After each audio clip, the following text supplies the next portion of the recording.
የካርጅ ደሴት የትራምፕ የ40 ዓመት የጥላቻ ሚስጥር። ዓለም እስትንፋሷን አቆማለች። ሰዓቱ እየቆጠረ ነው። በዋይት ሃውስ ኦቫል ኦፊስ ውስጥ ፕሬዝዳንት ዶናልድ ትራምፕ አንዲት ቀይ ፋይል ከፊታቸው አስቀምጠዋል። በፋይሉ ላይ በትልቁ የተጻፈው ስም ካርጅ ይላል። ይህች ትንሽ ደሴት የኢራን ሲኦል ወይስ የዓለም ሰላም መቃብር? ትራምፕ ኢራንን ወደ ድንጋይ ዘመን እንመለሳታለን ሲል ዝም ብለው እየዛቱ አይደለም። ከ40 ዓመታት በፊት በሲአይኤ ካዝና ውስጥ የተቀበረ ማንም ሊነካው ያልደፈረ የሞት ሚስጥር በእጃቸው ይገኛል። ዛሬ በእንቶኒ ሚዲያ በታሪክ ማህደራችን የቀረበውና አሁን ለደረስንበት የዓለም ጦርነት መንስኤ የሆነውን የካርጅ ደሴት ሚስጥራዊ ሴራ በዝርዝር እንፈታለን። ካርጅ ደሴት ለቴህራን መሪዎች መሬት አይደለችም፣ እስትንፋሳቸው ናት። 90% የኢራን ነዳጅ ለዓለም ገበያ የሚወጣው በዚች በረሃማ ደሴት ላይ በሚገኙ ቧንቧዎች ነው። በቀን 7 ሚሊዮን በርሜል ነዳጅ ይወጣል።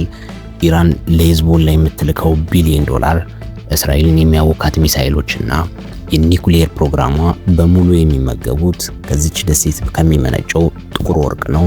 ትራምፕ ይህን በሚገባ ያውቃሉ። ኢራንን ለማንከስ አፏን ሳይሆን ሆዷን ምታ የሚለው የትራምፕ ስትራቴጂ ኢላማው ይሄ ነው። ነገር ግን ይህ ጦርነት ዛሬ የተጀመረ አይደለም። ታሪኩ የሚጀምረው ከ40 ዓመታት በፊት በታላቁ ክህደት ነው። ወደ 1980ዎቹ እንመለስ። የኢራን ኢራቅ ጦርነት ዓለምን ያናወጠ ነበር። ሳዳም ሁሴን ካርጅ ደሴትን ለማጥፋት ከ200 ጊዜ በላይ የአየር ድብደባ ፈጽሟል። ነገር ግን አንድም ቀን ሊያጠፋት ያልቻሉበት ምክንያት በወቅቱ አሜሪካ በይፋ ኢራንን ብታወግዝም በድብቅ ግን ኦፕሬሽን ስታንች በሚል ስም ለኢራን የጦር መሳሪያ ትሸጥላት ነበር። ይህ ታዋቂው የኢራን ኮርታና ስካንዳል ነው። የሚገርመው ግን ካርጅ ደሴት ላይ የሚገኙ ግዙፍ የነዳጅ ማከማቻዎችና ውስብስብ የቧንቧ መስመሮች የተገነቡት በአሜሪካ ኩባንያዎችና ኢንጂነሮች ነው። አሜሪካ የደሴቱን ካርታ ድክመቷንና የትኛው ቫልቭ ቢዘጋ መላው ኢራንን እንደሚያጨልም ከ40 ዓመት በፊት ታውቅ ነበር።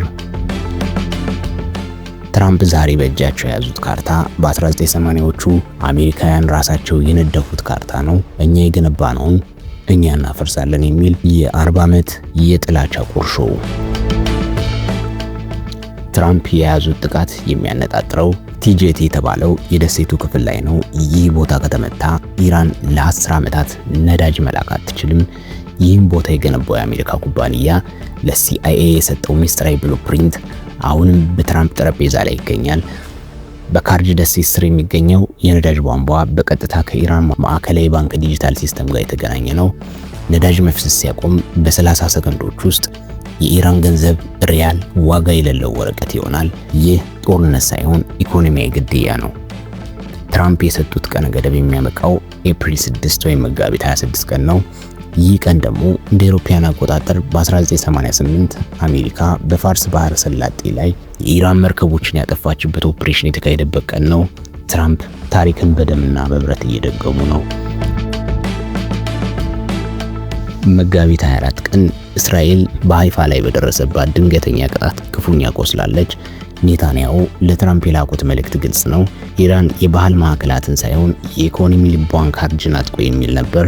ትራምፕ ኔቶን በመተው ብቻዬን እዋጋለሁ ማለታቸው ጥቃቱ በማንኛውም ሰዓት ሊፈጸም እንደሚችል ያሳያል። ቴህራን በበኩሏ ካርጅ ከተመታች የሆርሙዝ ሰርጥን በመዝጋት ዓለምን በጨለማ እናጠፋታለን ስትል ዝታለች። ዓለም በነዳጅ እጥረት ልትቆም ኢኮኖሚ ውድቀት ደጃፍ ላይ ደርሰናል። ክቡራትና ክቡራን የ40 ዓመቱ የካርጅ ደሴት ምስጢር ዛሬ ሊፈነዳ ተቃርቧል። ትራምፕ ታሪክን እየቀየሩ ነው ወይስ አዲስ የዓለም ስርዓት እየገነቡ ነው? የአሜሪካ ኢንጂነሮች የገነቡት ደሴት በአሜሪካ የሚሳኤሎች አምድ ይሆናል እየተባለ ነው። የመጋቢት 27 ወይም ኤፕሪል 6 የፍርዱ ቀን እየተቃረበ ነው። ይህን ቪዲዮ ከወደዳችሁት ላይክ አድርጉ። አካውንቱን ለሚፈልጉ ወዳጆቻችሁ ሼር አድርጉት። በተጨማሪ ሚስጥራዊና ጥልቅ ዘገባዎች ኢንቶኒ ሚዲያን ሰብስክራይብ በማድረግ ቤተሰብ ይሁኑ። ሰላም ለዓለማችን ይሁን። ቸር ሰንብቱ።